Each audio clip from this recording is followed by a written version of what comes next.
इस वीडियो में हम लोग पढ़ेंगे हाइड्रोकार्बन के बारे में।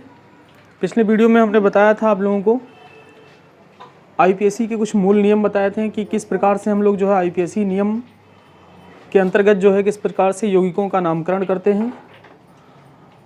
उसी कड़ी में जो है हमने क्लासिफिकेशन भी करवाया था कार्बनिक यौगिकों का। दो भागों में हमने बांटा था कार्बनिक यौगिकों को, एक जो है खुली श्रृंखला वाले यौगिक और एक जो है बंद श्रृंखला वाले यौगिक में। खुली श्रृंखला वाले यौगिकों को हमने हाइड्रोकार्बन और हाइड्रोकार्बन डेरिवेटिव में जो है क्लासिफाइड किया था। तो आज जो है हम लोग हाइड्रोकार्बन के बारे में देखने वाले हैं कि हाइड्रोकार्बन होते क्या हैं। तो देखिए, जैसा कि नाम से स्पष्ट है, हाइड्रोकार्बन मतलब हाइड्रोजन और कार्बन से मिलकर बनने वाले यौगिक। ठीक है, यानी ऐसा कोई कंपाउंड हो, ऐसा कोई यौगिक हो जो हाइड्रोजन और कार्बन के एक निश्चित अनुपात में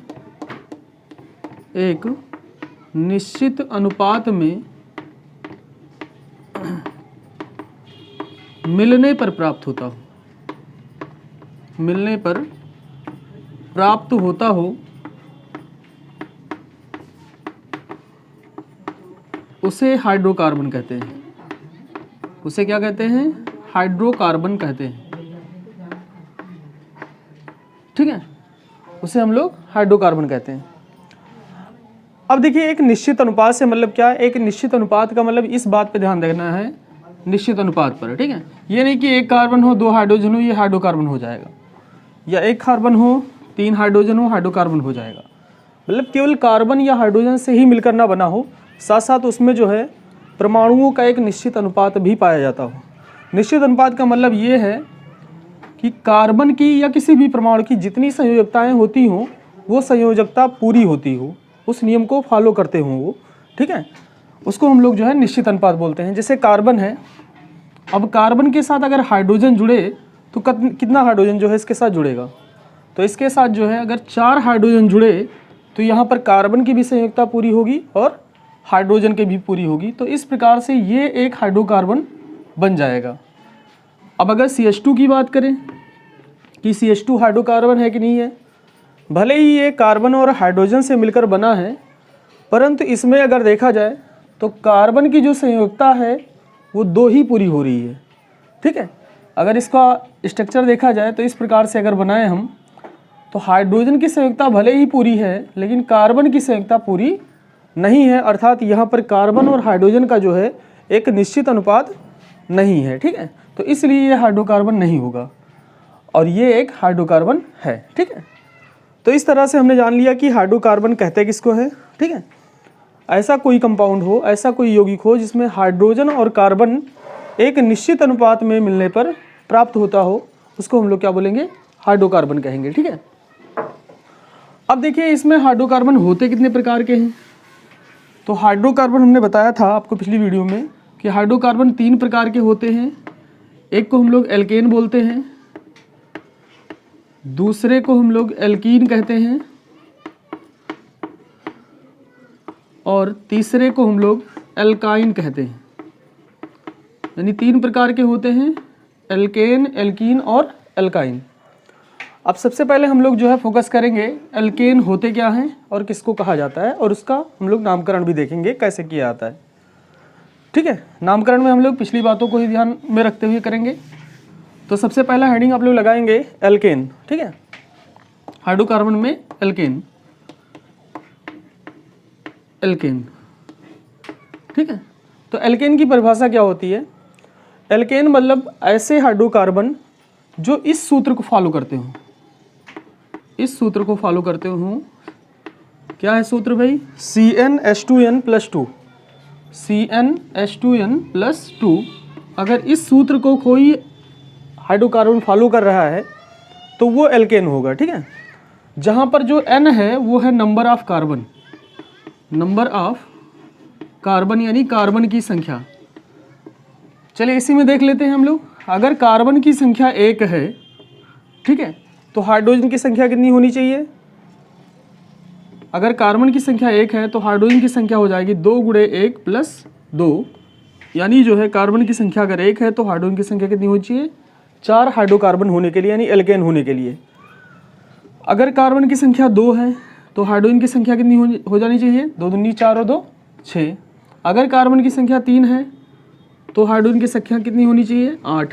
तो इस प्रकार के जो कंपाउंड बनते हैं उनको हम लोग क्या बोलते हैं, एल्केन बोलते हैं। ठीक है, इनमें खास बात ये होती है कि इनमें जो है अगर एक से अधिक कार्बन पाए जाते हैं तो कार्बन कार्बन के बीच में सदैव एकल बंध पाया जाता है। ठीक है, क्या पाया जाता है, एकल बंध, जिसको हम लोग इंग्लिश में सिंगल बॉन्ड कहते हैं। सिंगल बॉन्ड ही इनमें पाया जाएगा, कार्बन कार्बन के बीच में डबल या ट्रिपल बॉन्ड नहीं पाया जाएगा, उनको हम लोग एल्केल कहते हैं। ठीक है, ये सबसे सरल हाइड्रोकार्बन माने जाते हैं। ठीक है, अब चलिए इनका नामकरण हम लोग देख लेते हैं कि इनका नामकरण हम लोग कैसे करते हैं। तो चलिए पहला एग्जाम्पल लेते हैं। इसमें हम पीछे हम लोग ले चुके हैं इस एग्जाम्पल को, CH4। ठीक है, अब CH4 में अगर देखा जाए तो इसमें कोई प्राइमरी पूर्वलग्नक नहीं है, ना कोई सेकेंडरी पूर्वलग्नक है। इसमें डायरेक्ट हम लोग आएंगे किस पे, कार्बन श्रृंखला पर। तो कार्बन श्रृंखला इसमें कितनी है, कितने कार्बन की श्रृंखला, 1। तो 1 कार्बन का श्रृंखला क्या होता है, मेथ। उसके बाद हम लोग सेकेंडरी अनलग्नक पे आएंगे। सेकेंडरी अनलग्नक इसमें सिंगल बॉन्ड ही सब होगा, तो इसमें क्या जुड़ेगा, N। तो नाम इसका क्या हो जाएगा, मेथेन। ठीक है, चलिए अगला एग्जांपल लेते हैं हम लोग। अगला एल्केन लेते हैं C2H6, जो कि अभी हमने फार्मूले पर रखकर आप लोग चेक भी कर सकते हैं कि ये एल्केन है कि नहीं है। ठीक है, तो इसका नाम क्या हो जाएगा, अगर इसका स्ट्रक्चर देखा जाए तो स्ट्रक्चर बनाना भी देख लीजिए। किसी भी कार्बनिक यौगिक का स्ट्रक्चर बनाते हैं तो जितने कार्बन होते हैं उनको पहले सिंगल बॉन्ड से जोड़ दीजिए। उसके बाद 6 हाइड्रोजन है बराबर बराबर जो है सभी कार्बन पर बांट दीजिए। तो इस प्रकार से इसकी संरचना हो जाएगी इस तरह से C2H6 की। अब इसके अगर नाम की बात की जाए तो इसमें भी कोई प्रतिस्थापक ग्रुप है नहीं, कोई भी एल्किल ग्रुप नहीं है, यानी इसका मतलब इसमें प्राइमरी अनुलग्नक और सेकेंडरी अनुलग्नक नहीं है। इसमें डायरेक्ट हम इसमें भी जो है किस पे आएंगे, कार्बन श्रृंखला पे आएंगे। 2 कार्बन की श्रृंखला होती है एथ, और इसमें जो है सेकेंडरी अनुलग्नक हमारा क्या होगा, N, क्योंकि इस कार्बन कार्बन के बीच में सिंगल बॉन्ड है। तो एथ प्लस N बराबर हो जाएगा एथेन। ठीक है, तो C2H6 का नाम क्या हो गया, एथेन। CH4 का नाम क्या हो गया, मेथेन। चलिए और एग्जांपल इसमें देखते हैं हम लोग।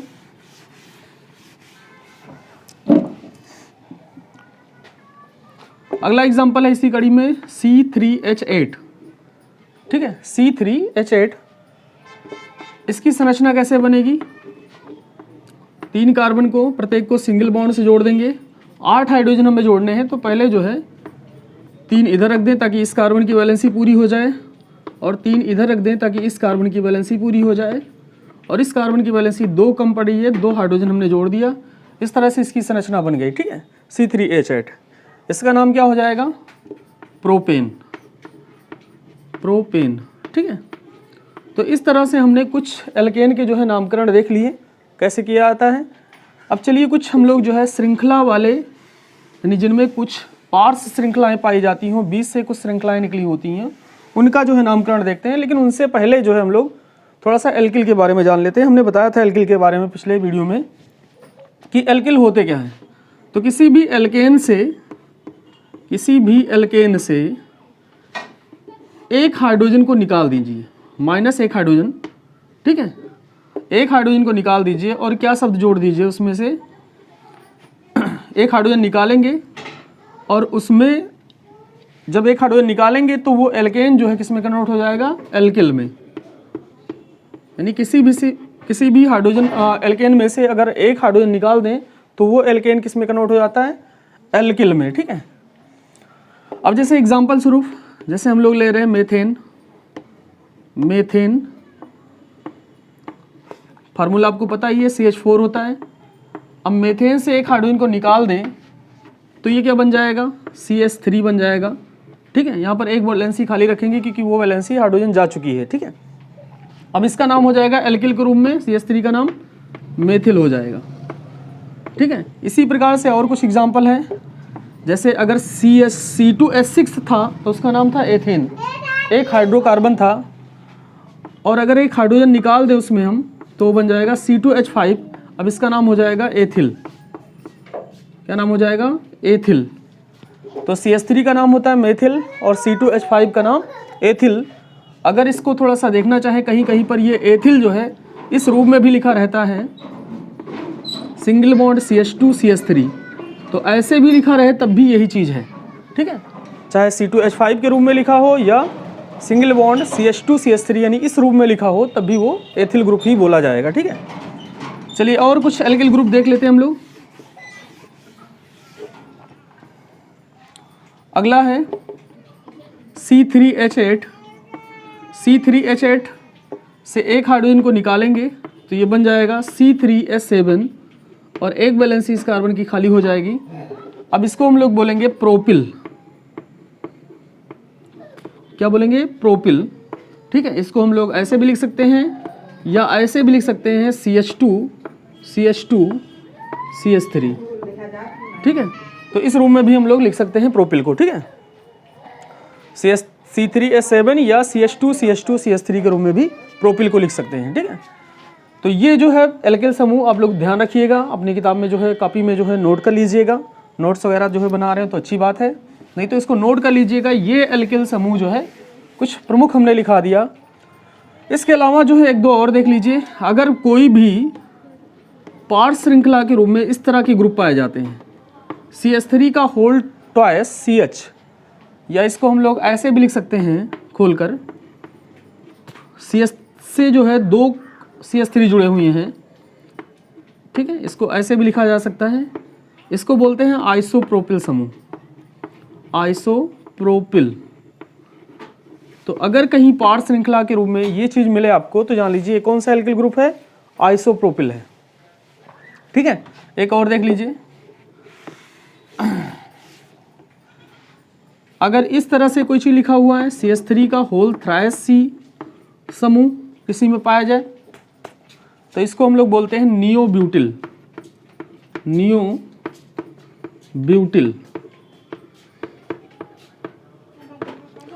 अगर इस स्ट्रक्चर को ओपन करना चाहें तो कैसे ओपन होगा? 3 CH3 जुड़े हैं कार्बन से, तीनों CH3 हमने जोड़ दिए। ठीक है, तो इस तरह से हम लोग इसको ओपन कर सकते हैं, तो इसको हम लोग बोलेंगे नियोब्यूटिल। ठीक है, तो इस तरह से आपने कुछ प्रमुख एल्किल समूह के बारे में जान लिया। अब एल्किल समूह के बारे में अगर जान लिया है तो कुछ हम लोग एल्केन का जो है ऐसा एल्केन का नामकरण करते हैं जिनमें कुछ पार्ट श्रृंखलाएं जुड़ी रहती हैं। तो चलिए एग्जांपल लेते हैं हम लोग। CH3 CH CH3 CH3, इसका अगर हमें नामकरण करना है, IPSC नाम रखना है तो कैसे रखेंगे? तो देखिए, नामकरण का सबसे पहला जो फंडा होता है, सबसे जो बेसिक पॉइंट होता है, अगर किसी भी कार्बनिक यौगिक का हमें नामकरण करना है जिसमें एक से अधिक कार्बन पाए जाते हैं तो उनमें हम लोग ये देखते हैं कि लंबी श्रृंखला हमें कहाँ से मिलेगी। ठीक है, यानी कितने कार्बन की लंबी श्रृंखला हमें प्राप्त हो सकती है। मैक्सिमम जो है लंबी श्रृंखला हम लोग लेंगे।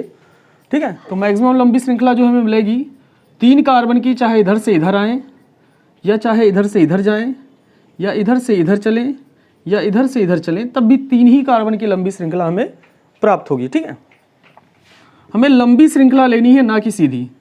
कोई जरूरी नहीं कि सीधी श्रृंखला हो, हमें लंबी श्रृंखला लेनी है। यानी लंबी श्रृंखला का मतलब ऐसी श्रृंखला जिसमें ज़्यादा से ज़्यादा कार्बन आए। ठीक है, ये चीज़ चूज करना है। अब देखिए, लंबी श्रृंखला हमें इधर से मिल सकती है, इधर से भी मिल सकती है, इधर से भी मिल सकती है, इधर से भी मिल सकती है, कई ऑप्शन है हमारे पास। तो उधर से हम लोग गिनती प्रारंभ करते हैं जिधर से कोई ब्रांच बीच से जुड़ा हो। ठीक है, या जिसको हम लोग जो है प्रतिस्थापक बोलते हैं, कहीं बीच से जुड़ा हो तो वहाँ से नामकरण करेंगे। अगर इधर से इधर चलते हैं तो दूसरे कार्बन पर ये चीज़ जो है ब्रांच के रूप में जुड़ा हुआ है। अगर इधर से इधर चलते हैं तब भी दूसरे कार्बन से ब्रांच के रूप में जुड़ा हुआ है। अगर इधर से इधर चलते हैं तो ये चीज़ जो है दूसरे कार्बन से ब्रांच के रूप में जुड़ा हुआ है। तो यहाँ पर सारी तरह से, यानी जितनी तरह से हम लोग देख रहे हैं, सभी जगह से जो है CH3 हमें ब्रांच के रूप में मिल रहा है। तो यहाँ पर हम लोग फ्री हैं, कैसे भी नामकरण कर सकते हैं। इधर से भी पहला कार्बन मान सकते हैं। अगर इधर से मान लें पहला और इसको दूसरा कार्बन मान लें, इसको तीसरा कार्बन मान लें, तो यहाँ पर दूसरे पे देखिए ये जो समूह है वो हमारी लंबी श्रृंखला में नहीं आ रहा है। और लंबी श्रृंखला में नहीं आता है कोई, तो उसको हम लोग जो है क्या मानते हैं? पूर्व लग्नक मानते हैं, या प्रतिस्थापक जिसको हम लोग बोलते हैं, पूर्व लग्नक मानते हैं। तो ये हमारा बना पूर्व लग्नक। अब पूर्व लग्नक को हमेशा जो है जब हम लोग नामकरण करते हैं, जो हमने सूत्र बताया था नामकरण का, उसमें हमेशा पहले लिखते हैं, ठीक है। साथ साथ जो है उसकी संख्या को भी लिखते हैं कि किस कार्बन से जुड़ा है। तो यहाँ पर जो CH3 जुड़ा है, इसको हम लोग पूर्व लग्नक के रूप में क्या बोलते हैं, एल्किल बोलते हैं।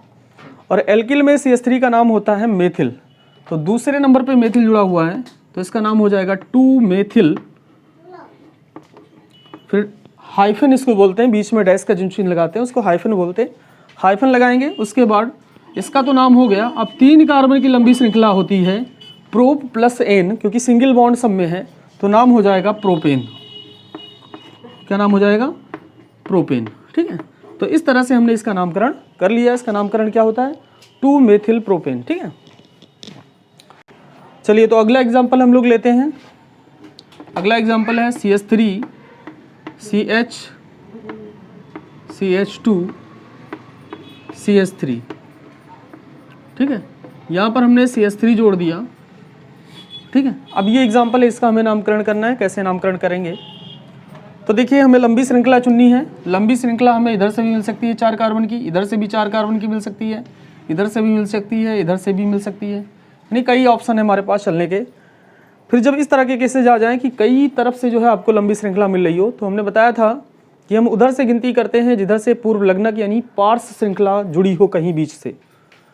तो अगर इधर से चलते हैं तो तीसरे कार्बन से हमें पार्श्व श्रृंखला मिलेगी, अगर इधर से चलते हैं तो दूसरे कार्बन पे मिलेगी। तो हमेशा उधर से चलेंगे जिधर से नज़दीक आए पार्श्व श्रृंखला यानी पूर्व लग्नक नज़दीक आए। तो पहला कार्बन हम लोग इसको मानेंगे, दूसरा इसको मानेंगे, तीसरा इसको, चौथा इसको, इस तरह से जो है कार्बन को गिनती देंगे, ठीक है। आप चाहें तो इस तरह से भी कर सकते हैं, पहला इसको मान लीजिए, दूसरा इसको, तीसरा इसको, चौथा इसको, तब भी ये दूसरे पर ही मिलेगा आपको, ठीक है।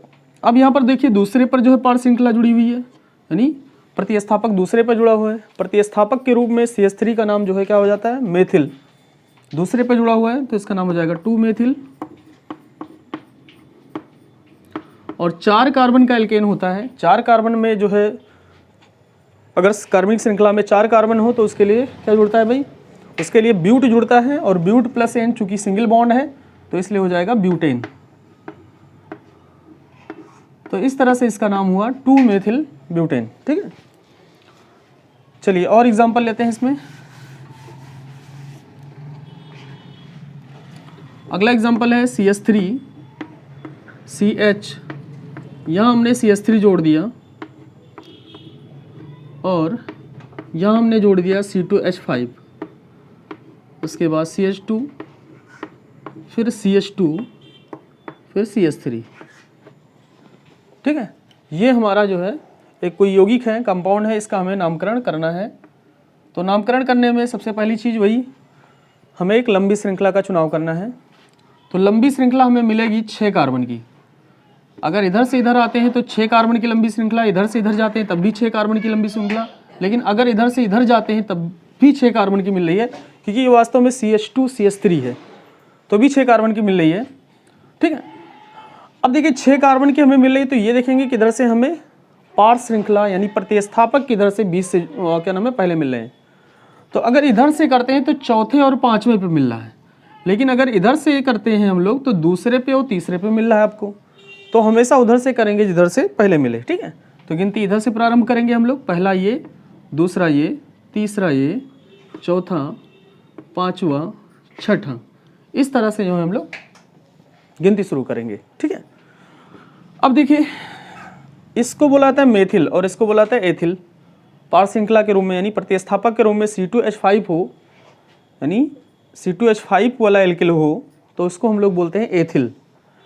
तो जब ऐसे केस आ जाएं कि एक से अधिक आपको प्रतिस्थापक मिले तो उनको अल्फ़ाबेटिकली अरेंज करते हैं हम लोग। अल्फ़ाबेटिकली अगर देखा है तो मेथिल को M से शुरू होगा और एथिल शुरू होगा E से, तो हमेशा एथिल को पहले लिखा जाएगा, क्योंकि E लेटर जो है वर्णमाला में पहले आता है और M लेटर जो है बाद में आता है। तो इसका नाम क्या हो जाएगा, इसका नाम हो जाएगा 3-एथिल। बीच में यहाँ पर भी जो है हाइफन का प्रयोग करेंगे, 3-एथिल, फिर हाइफन लगाएंगे, फिर दूसरे पे जो है मेथिल जुड़ा हुआ है तो 2-मेथिल, फिर हाइफन, अब इसका और इसका नाम हो गया, और 6 कार्बन की जो श्रृंखला होती है उसके लिए हम लोग जो है क्या प्रयोग करते हैं, हेक्स का। क्योंकि सब में जो है कार्बन कार्बन के बीच में सिंगल बॉन्ड है, इसलिए नाम हो जाएगा हेक्सेन, हेक्स प्लस एन बराबर हेक्सेन। तो इस तरह से हमने जो है इसका भी नामकरण सीख लिया। तो क्या नाम हुआ इस कंपाउंड का, 3 एथिल 2 मेथिल हेक्सेन। ठीक है, चलिए बहुत अच्छे। अब चलिए अगला एग्जांपल लेते हैं, इसी में हम थोड़ा सा सुधार कर दे रहे हैं। इसी में हम चेंज करके यहाँ पर CH3 कर दें और एक हाइड्रोजन और हटा दें, यहाँ पर Cl जोड़ दें। ठीक है, अब इसका नाम कैसे रखेंगे हम लोग, तो वही तरीका जिधर से जो है प्रतिस्थापक पहले आए, तो इधर से ही आएगा प्रतिस्थापक पहले। ठीक है, अब देखिए दूसरे पर भी मेथिल है, तीसरे पर भी मेथिल है, और साथ साथ क्लोरीन भी जुड़ा हुआ है, क्लोरीन भी एक प्रतिस्थापक है। अब यहाँ पर अल्फ़ाबेटिकली यही अरेंज करना है हमें। तो मेथिल M से शुरू होता है और क्लोरीन जो है, क्लोरो शब्द C से शुरू होता है, तो हमेशा क्लोरो को पहले लिखेंगे। तो क्लोरो कितने पे हैं, 3 पे, तो 3 क्लोरो, फिर हाइफन का प्रयोग करेंगे हम लोग। अब देखिए दूसरे और तीसरे पे 2 बार जो है मेथिल है, सेम ग्रुप है ना, तो इसलिए लिखेंगे 2,3, 2 बार मेथिल है तो डाई मेथिल, अगर 3 बार होता तो ट्राई शब्द, 4 बार होता तो टेट्रा शब्द, 5 बार होता तो पेंटा शब्द। इस तरह के जो है शब्द का प्रयोग करते हैं। चूंकि 2 बार है तो डाई मेथिल। ठीक है, अब 6 कार्बन की फिर से लंबी श्रृंखला है, तो हेक्स और एन हमारा अनुलग्नक जुड़ेगा, क्योंकि जो है सब में सिंगल बॉन्ड है। तो इस तरह से इसका नाम हो गया 3 क्लोरो 2,3 डाई मेथिल हेक्सेन। ठीक है, तो इस तरह से हमें उम्मीद है कि आप लोगों को जो है एल्केन वाला टॉपिक क्लियर हो गया होगा, यानी एल्केन का नामकरण हम लोग कैसे करते हैं वो क्लियर हो गया होगा। तो चलिए अब हम लोग बात करेंगे एल्कीन पे। किस पे बात करेंगे, एल्कीन पे। ठीक है, तो हाइड्रोकार्बन में अब हम लोग बात करने वाले हैं एल्कीन पे। लेकिन हाँ, ये हम जो बात कर रहे हैं, ये जो नामकरण बता रहे हैं, ये एलिफैटिक के लिए बता रहे हैं, एलिफैटिक के लिए। ठीक है, चलिए एल्कीन किससे कहते हैं, तो एल्कीन ऐसे हाइड्रोकार्बन होते हैं जिनमें कार्बन कार्बन के बीच में डबल बॉन्ड, कम से कम एक बार ऐसा होना चाहिए कि कार्बन कार्बन के बीच में एक डबल बॉन्ड जरूर पाया जाना चाहिए। एक से अधिक भी पाया जा सकता है, एक से कम ना हो। ठीक है, ऐसा ना हो कि मतलब जो है कोई डबल बॉन्ड ना हो, तो कम से कम एक बार जो है कार्बन कार्बन के बीच में डबल बॉन्ड जरूर पाया जाना चाहिए। यानी ऐसे हाइड्रोकार्बन हो जिनमें कम से कम एक बार जो है कार्बन कार्बन के बीच में डबल बॉन्ड जरूर पाया जाओ। एक से अधिक भी पाया जा सकता है, लेकिन कम से कम एक जरूर पाया जाए। ठीक है, अगर जिनमें कार्बन कार्बन के बीच में कम एक ही बार डबल बॉन्ड होता है, तो उन एल्कीन के लिए सूत्र होता है, सामान्य सूत्र CnH2n। क्या होता है, CnH2n। ठीक है, ये उनके लिए है जिनमें एक बार कार्बन कार्बन के बीच में डबल बॉन्ड पाया जाए। एक से अधिक बार पाया जाएगा तो ये रूल नहीं लगेगा। लेकिन हाँ, ऐसा नहीं होगा कि वो एल्कीन नहीं होंगे। अगर एक बार या एक से अधिक बार डबल बॉन्ड पाया जाना शर्त है, अगर वो है तो वो एल्कीन ही रहेगा। ठीक है, अगर एक बार पाया जा रहा है तो उनका सामान्य सूत्र क्या बनेगा, CnH2n, जहाँ पर n क्या है, नंबर ऑफ कार्बन। अगर एक कार्बन की संख्या 1 है तो एल्कीन हमारा बनेगा ही नहीं, क्योंकि शर्त है कार्बन कार्बन के बीच में एक बार डबल बॉन्ड जरूर होना चाहिए। तो एक ही कार्बन है तो कार्बन कार्बन के बीच की बात ही नहीं हो रही है, तो एक कार्बन का एल्कीन बनता नहीं है। 2 कार्बन का अगर एल्कीन है तो बन सकता है, तो 2 कार्बन का एल्कीन होगा अगर, तो उसमें हाइड्रोजन परमाणुओं की संख्या कितनी होगी, 4 होगी, 2 दूनी 4। ठीक है, जहाँ पर n क्या है, कार्बन परमाणुओं की संख्या, यानी C2H4 बनेगा। तो सबसे पहला और सबसे सरल एल्कीन हमारा कौन सा है, एथिलीन है। ये एथिलीन होता है इसका सामान्य नाम। ठीक है, अब इसका IPSC नाम हम लोग कैसे रखेंगे, ये चलिए देख लेते हैं हम लोग। इसकी चाहो तो आप लोग संरचना बना सकते हो। संरचना के लिए हमने क्या बताया, कार्बन कार्बन के बीच में पहले एकल बंध बनाइए, उसके बाद जो है हाइड्रोजन को रख दीजिए। 2 हाइड्रोजन हमने दोनों तरफ किए, एक बैलेंसी कम पड़ी थी, यहाँ पर डबल बॉन्ड कर दिया। ठीक है, इस कार्बन की और इस कार्बन की एक बैलेंसी कम पड़ी थी, वहाँ पर हमने डबल बॉन्ड कर दिया। ठीक है, तो इस तरह से C2H4 का जो है ये संरचना बन गया। ठीक है, यानी इसको बंधन संरचना बोलते हैं हम लोग, जिसमें बंध दिखाई दे। अब इसका नाम क्या होगा, तो इसके नाम के लिए देखिए इसमें कोई प्रतिस्थापक तो जुड़ा नहीं है, तो पूर्व लग्नक भूल जाइए। अब मूल कार्बन कितने हैं इसमें, कार्बन की संख्या कितनी है 2, तो 2 कार्बन क्या होता है एथ। अब इसमें जो सेकेंडरी अनुलग्नक है वो क्या है, तो सेकेंडरी अनुलग्नक है इसमें ईन, डबल बॉन्ड है तो ईन है, तो एथ प्लस ईन बराबर हो जाएगा एथीन। क्या नाम हो जाएगा एथीन, ठीक है। तो क्या नाम हो जाएगा इसका एथीन, और इसका लोकल नेम या हम कह सकते हैं प्रचलित नाम एथिलीन होता है। एथिलीन, एथिलीन नाम से इसको हम लोग जानते हैं। फार्मूला क्या होता है C2H4, संरचना क्या होती है CH2 डबल बॉन्ड CH2, ठीक है। इस प्रकार से इसकी संरचना बनती है, ठीक है। चलिए, तो ये हो गया इसका नामकरण। और चलिए एग्जांपल देखते हैं इसमें। CS डबल बॉन्ड CH2, तो इसका नाम क्या हो जाएगा, इसका नाम हो जाएगा, बताइए इसका नाम हो जाएगा। अब देखिए, अब यहाँ पर एक से अधिक कार्बन है, ठीक है, तो इसमें चाहे तो आप पोजीशन भी लिख सकते हैं कि किस नंबर पे जो है डबल बॉन्ड जुड़ा हुआ है, ठीक है। तो पहले क्या लिखेंगे, इसका जो कार्बन की श्रृंखला में कितने कार्बन है 3, तो 3 कार्बन के लिए क्या लिखा जाता है प्रोप, प्लस डबल बॉन्ड है तो इन, कितने नंबर पे इन है, पहले ही नंबर पर है तो 1 इन, तो नाम क्या हो जाएगा इसका प्रोप 1 इन। और चाहे 1 पोजीशन पर कोई समूह जुड़े हों, ठीक है, या कुछ जुड़ा हो, तो उसको 1 लिखने की जरूरत नहीं है क्योंकि 1 खुद में छिपा हुआ होता है। तो इसलिए चाहे तो हम लोग प्रोप 1 भी इन भी लिख सकते हैं, और या केवल सिंपली प्रोपीन भी लिख सकते हैं, ठीक है, तो भी गलत नहीं होगा, ठीक है। ये दोनों तरह से हम लोग कर सकते हैं, ठीक है। चलिए और कुछ एग्जांपल कर लेते हैं इसमें, जैसे है CH3 CH, चलिए CH3 डबल बॉन्ड CH2,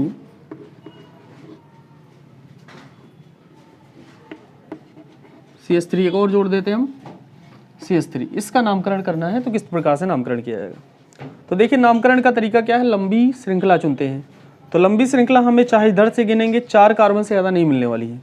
अब 2 ऑप्शन है हमारे पास 4 कार्बन मिलने के, 2 क्या 3-4 ऑप्शन है, एक इधर वाला और एक इधर वाला, एक इधर वाला और एक इधर वाला, ठीक है, यानी 4 ऑप्शन है हमारे पास 4 कार्बन मिलने के, ठीक है।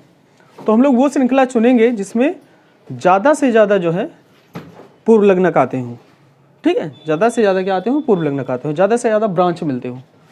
तो अगर इधर से इधर चल रहा है हम लोग तो 1 बार और 2 बार ब्रांच मिल रहा है, इधर से इधर चल रहे हैं तब भी 2 बार मिल रहा है, इधर से इधर चल रहे हैं तो 1 बार यहाँ और 1 बार यहाँ, दोनों बार ब्रांच मिल रहे हैं, ठीक है।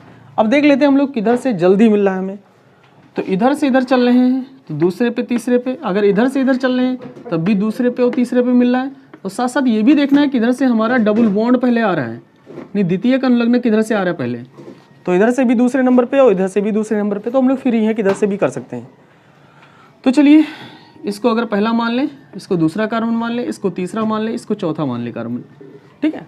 तो सबसे पहले किसका नाम लिखते हैं हम लोग, पूर्व लग्नक का नाम लिखते हैं। पूर्व लग्नक के रूप में CH3 को क्या बोला जाता है मेथिल, 2 बार CH3 है दूसरे और तीसरे पोजीशन पर, तो नाम क्या हो जाएगा 2,3 डाईमेथिल। फिर 4 कार्बन का जो श्रृंखला होता है उसके लिए क्या जोड़ते हैं हम लोग ब्यूट,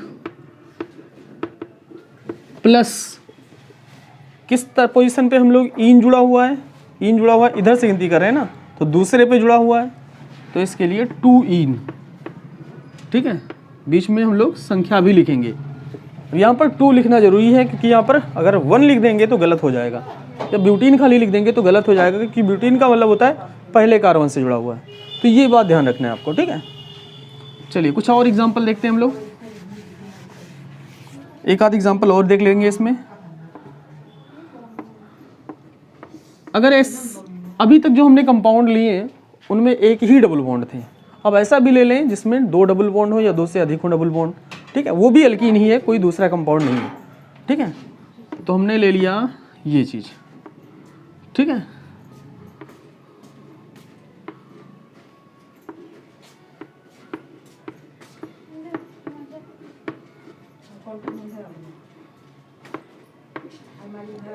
चलिए ये कंपाउंड है हमारा। चेक कर लेते हैं इसमें बैलेंसी सब कार्बन की बराबर है भाई। इस कार्बन की भी 4 है, इस कार्बन की भी 4 है, इस कार्बन की भी बैलेंसी 4 है, इस कार्बन की भी 4 है। चलिए ठीक है, तो हमारे कंपाउंड जो है, हमारा कंपाउंड ये ठीक है। अब इसका नामकरण करना है तो हमें जो है 3 3 6 कार्बन की लंबी श्रृंखला मिलेगी, इससे ज़्यादा नहीं मिलने वाली है। लेकिन अब गिने किधर से भाई, इधर से गिन रहे हैं तो दूसरे पे डबल बॉन्ड और चौथे पे एल्किल ग्रुप मिल रहा है, यानी पूर्वलग्नक मिल रहा है।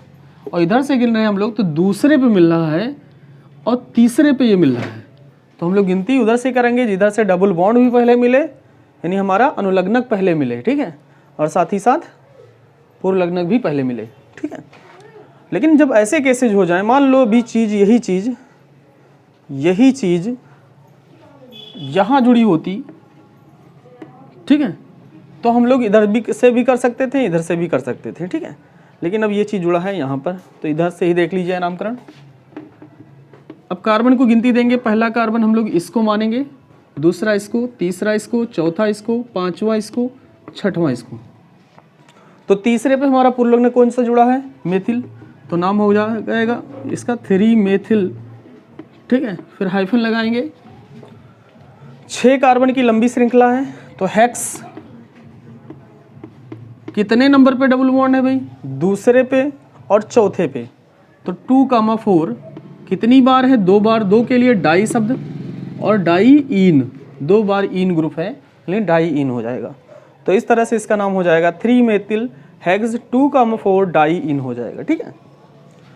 चलिए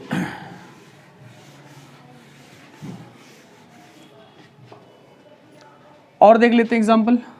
एक एग्जाम्पल और देखिए, CH2 double bond CH,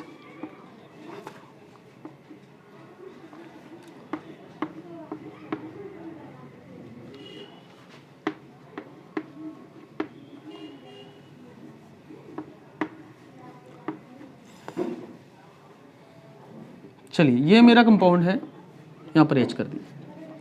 check कर लीजिए बैलेंसी इसकी बराबर है 4 4 2 1 3 4 4 इसकी भी 4 इसकी भी। चलिए ठीक है, अब इस कंपाउंड का हमें नामकरण करना है, कैसे करेंगे, तो इधर से गिने तो डबल बॉन्ड पहले आ रहा है, इधर से चल रहे हैं तो पूरे जो है डबल बॉन्ड दूसरे कार्बन पे आ रहा है, और मेथिल जो है दूसरे पे आ रहा है, इधर से चल रहे हैं तो चौथे पे आ रहा है। तो ये बात ध्यान रखना है आप लोगों को कि किधर से हमारा जो अनुलग्नक है वो किधर से पहले आता है। जब ऐसे सिचुएशन आ जाए कि एक तरफ से अनुलग्नक पहले आता हो, एक तरफ से पूर्वलग्नक पहले आता हो, तो उस सिचुएशन में आप लोग को अनुलग्नक को हमेशा प्रियोरिटी देंगे। ये चीज़ नोट करते रहिएगा जो हम बोले रहे हैं, ठीक है। तो हम लोग गिनती इधर से शुरू करेंगे, इधर से हमारा अनुलग्नक पहले आ रहा है। तो पहला ये, दूसरा ये, तीसरा ये, चौथा ये, पांचवा ये, तो नाम हो जाएगा 4 मेथिल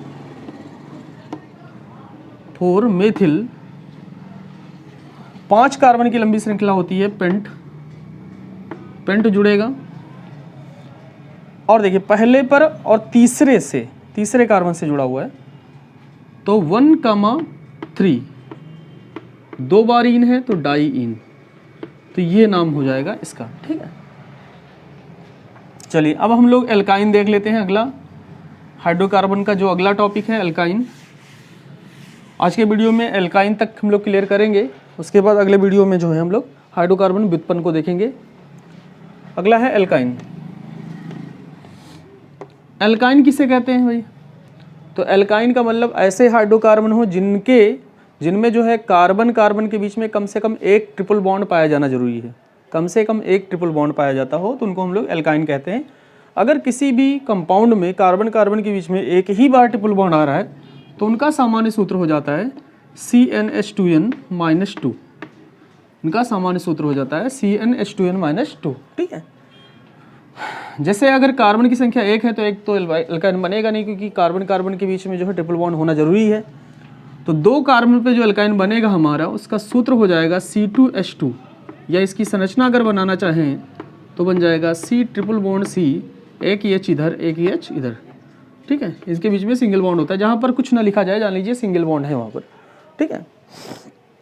अब इसका नाम क्या होगा, तो इसमें कोई भी पूर्वलग्नक जुड़ा ही नहीं है, ठीक है। तो इसमें कार्बन श्रृंखला देखते हैं, 2 कार्बन है तो 2 कार्बन का हो जाएगा एथ, और ट्रिपल बॉन्ड के लिए क्या जुड़ता है अनुलग्नक आइन, तो एथ प्लस आइन बराबर होता है एथाइन, एथाइन, ठीक है, क्या होता है एथाइन, ठीक है। तो ये नाम हो जाएगा इसका। चलिए इसके बाद जो है अगला लेते हैं, अगला example CH3C triple bond C, CH3CH3। चलिए इसका नामकरण करें तो फिर वही चीज़, इधर से कर रहे हैं तब भी 5 कार्बन की लंबी श्रृंखला, इधर से कर रहे हैं तब भी 5 कार्बन की लंबी श्रृंखला। अब हमारे पास ये है कि इधर से पूर्वलग्नक दूसरे पे आ रहा है और इधर से हमारा अनुलग्नक दूसरे पे आ रहा है। इधर से कर रहे हैं तो तीसरे पे हमारा अनुलग्नक आ रहा है। तो हम ये देखेंगे कि इधर से हमारा अनुलग्नक पहले आता है जब ये ऐसे सिचुएशन आए तो पहला कार्बन इसको, दूसरा कार्बन इसको, तीसरा इसको, चौथा इसको, पांचवा इसको देंगे हम लोग। तो चौथे पे हमारा जो है एक पूर्वलग्नक जुड़ा है। पूर्वलग्नक को हमेशा नामकरण में पहले लिखा जाता है। तो 4 पे मेथिल, 4 पे मेथिल, ठीक है। और 5 कार्बन की लंबी श्रृंखला में क्या जुड़ता है भाई, पेंट। और किस कार्बन पे ट्रिपल बॉन्ड है, 2 पे, तो 2 आइन, YNE लिखा जाता है आइन को, ठीक है, 2 आइन, इसका नामकरण हो जाएगा, ठीक है। चलिए और एक आध एग्जांपल देख लेते हैं। अगला है CH3C ट्रिपल बॉन्ड CH3C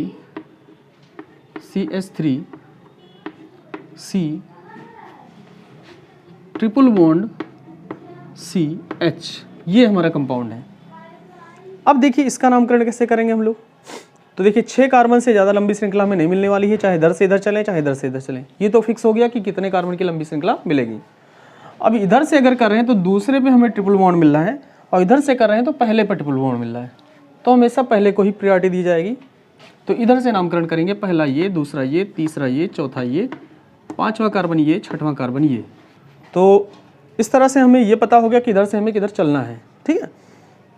अब देख लेते हैं पूर्वलग्नक कौन सा जुड़ा है। पूर्वलग्नक हमारा जुड़ा है मेथिल। मेथिल तीसरे पे जुड़ा है 2 बार, तो 3,3 तीसरे पर ही 2 बार है, तो 3,3 डाई मेथिल, ये पूर्वलग्नक का नाम हो गया, ठीक है। फिर हाइफन लगा देंगे।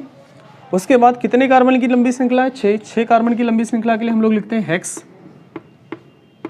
और देखिए आइन कितनी बार है, पहले पे जुड़ा हुआ है और चौथे पे आइन जुड़ा हुआ है, तो 1,4 डाई आइन, डाई आइन, ठीक है। तो इस तरह से इसका नामकरण हो जाएगा, ठीक है। तो आज की वीडियो में आप लोगों ने जो इतना जान लिया कि किस प्रकार से हाइड्रोकार्बन में एल्केन, एल्कीन और एल्काइन का नामकरण करते हैं और एल्केन, एल्कीन, एल्काइन कहते किसको हैं, इनका सामान्य सूत्र क्या होता है, हाइड्रोकार्बन किसे कहते हैं, ये सारी बातें जो है आप लोगों ने जान ली, ठीक है। आपको आज की वीडियो कैसी लगी है ज़रूर बताइएगा कमेंट सेक्शन में। वीडियो अच्छी लगी हो तो लाइक ज़रूर करिएगा और अपने दोस्तों में शेयर कर दीजिएगा, और चैनल पर नए हैं तो चैनल को सब्सक्राइब करना मत भूलिएगा। धन्यवाद।